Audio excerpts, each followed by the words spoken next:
Bathawk Recon is a private sector service to fly UAVs over parks and reserves in Tanzania. Our premise is that a private company contracted to government or other reserve authorities will be more accountable, more controllable, and more quickly deployed than its public sector equivalent. With the present state of poaching, these characteristics may well be the difference between success and failure. Failure means losing the battle of numbers and allowing poachers to accelerate their offensive.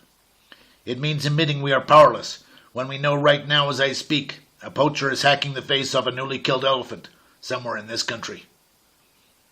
But bringing the energy and practicality of the private sector to bear on this problem needs some kind of structure. A structure that needs to start in the capital, Dar es Salaam. We need to find support and develop consensus. Anti-poaching is now the province of government. If the private sector is to contribute its part, a plan is needed in which government, NGOs, and the international community all have a say. And that's why Bathawk Recon went to Dar. Technology to be able to predict in advance the likely hotspots.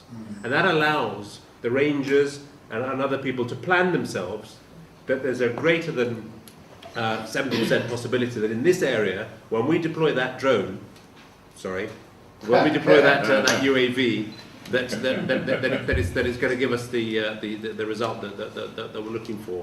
And I think that's part of this whole idea, that it's not just bringing in that technology, it's making sure that technology is going to give us the results.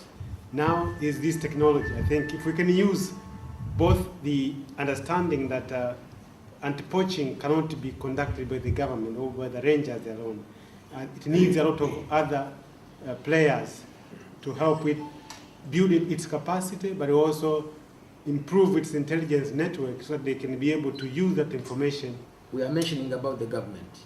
This government, it seems to be united when the president is there, but after the president, then the government, you are dealing with different departments and everybody acts differently.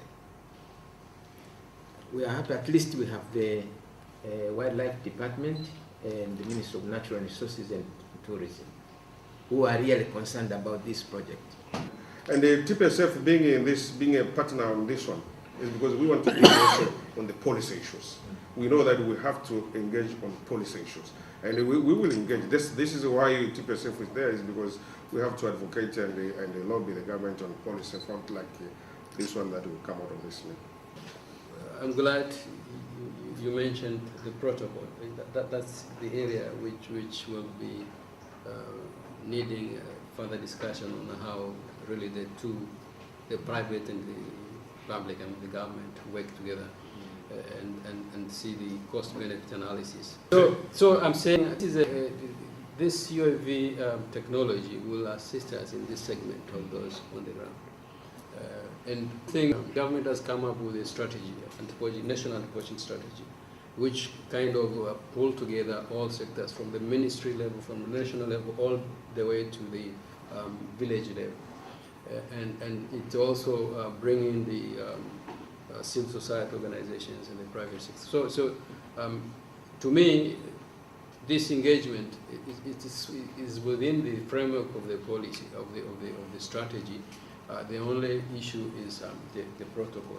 This technology is essentially technology that is out there, but what we want to do with this technology is we want to adapt this UAV technology to anti-poaching. We all know that there is a problem with anti-poaching in this country. The stopping of poaching. Poaching is a scourge that is affecting us all. It's affecting tourism, it's affecting the economy, and it's something that needs to be addressed. So we will be in a position in the next couple of months to do some field trials so that we can determine what's the best technology to use for anti-poaching. The threat of poaching is there and agreed by all. Flying UAVs for anti-poaching surveillance is an innovative approach, but innovation needs to fit into the bigger scheme of things. Bathawk went to Dar to formalize structure and to make partnerships, and most importantly, to come away with a plan. Now we can go to the bush, bring in our trial machines, and get them up in the air.